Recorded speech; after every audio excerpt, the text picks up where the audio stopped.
I thank you for watching me as we make history on Roster's Realities. Embracing what you hate. What precisely is embracing the things that one hates?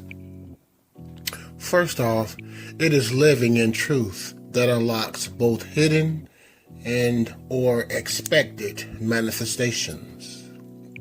Manifestations that comes with positive mindsets, facing uncomfortable inner and outer situations to address wounds properly, and standing in the effort that is progress. Unknown territories can be intimidating, as it is in the realms of uncertainty. That is not important at this point. What's important is the very best initial action of coming into your truth by accepting things that you hate. I have found that not only in my own life, but in others' lives, that far too much time is spent, or in this case, wasted, fighting truths, ignoring the proverbial elephant sitting on their chests and carrying around unnecessary weight. This is important because life itself has a certain amount of weight and uncertainty in the general sense. So prioritizing, embracing, addressing the issues within self is key to not only healing, but receiving just desserts, which is the last indication that one has embraced something that has plagued one mind, body, and soul. Constant torment of unaddressed issues has lifelong implications. Everything in life has a process and must be correctly addressed to put to rest, to free up hidden thought processes and future energy to combat upcoming issues all around. You know, just viewing what another says, types, and their mindsets is a clear example. For instance, I hated to always having to work for someone else and their rules and regulations. Not the general rules and regs, but personal implications from the employer, or in this case, or in some cases, the interviewer. They have no right to manipulate a person's personal areas, yet they do, which, by the way, has nothing to do with the business. Yet so many companies, both blatantly and secretly, use manipulation tactics on the young, mind-weak individuals. And what it does is it screws up the person in some particular type of way. And now that person has an obscured and twisted viewpoint of future employers and jobs that they take on from that point. You see, this is something that occurs in the interview process, where the interviewer has asked a personal question regarding a business position.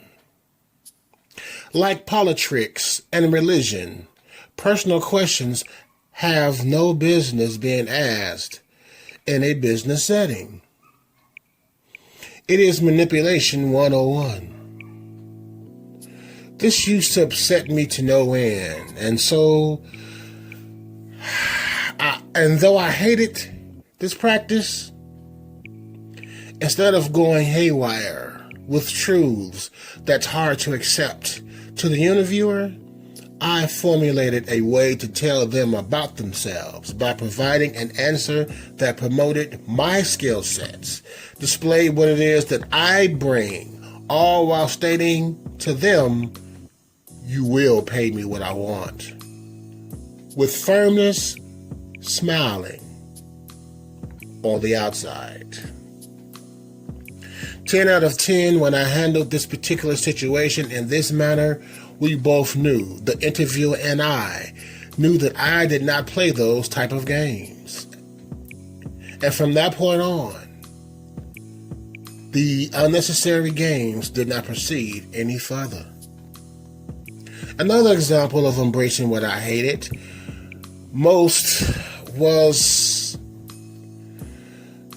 when I intellectually handled my second son's mom, who would use ad hominems against me, both to my boy and me, stating that I was a deadbeat.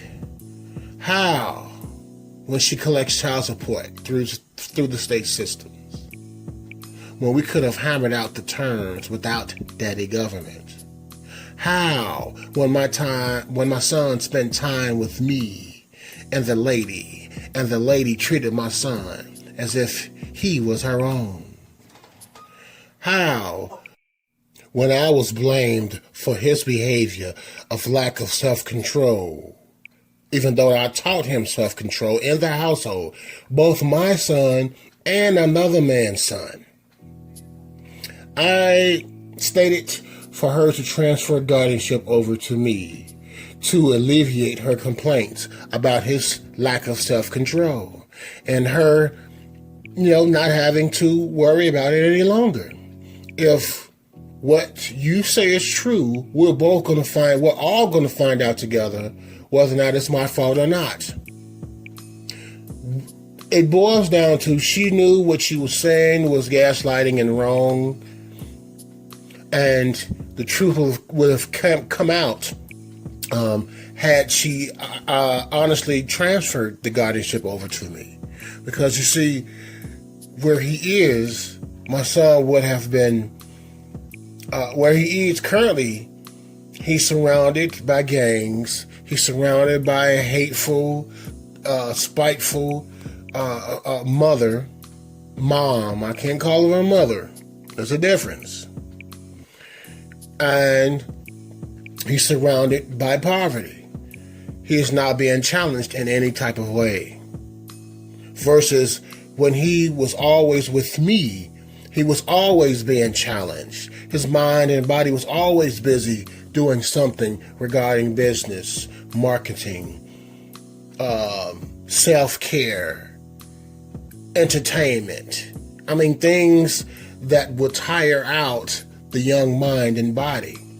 Because you see, the biggest reason why we as blacks fail so greatly is because we get bored rather easy. We are not being challenged.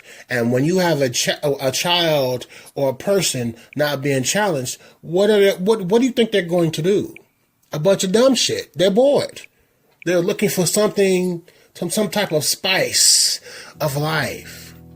So it is our duties as individuals and parents to challenge our children, not ridicule them or ridicule the other person to them. But I digress.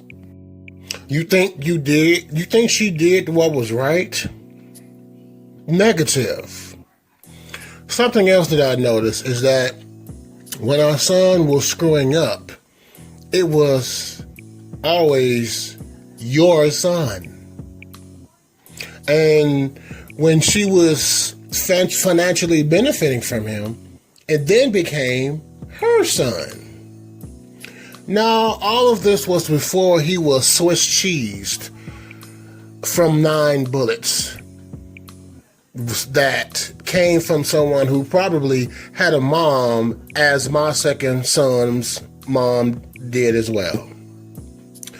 I dreamed to have it play out like the scene in Boys in the Hood, where Trey's mom sent him to live with his father, and we all witnessed how that played out. Instead of reacting like a male filled with feminine energy, I embraced and tackled the situation as a boss would. You as an interviewer ask personal questions regarding a professional position, You claim that it's my failure that our son is living the same type of life, same type of street life that you have led. Well, I embraced what I hated and presented solutions to the issues.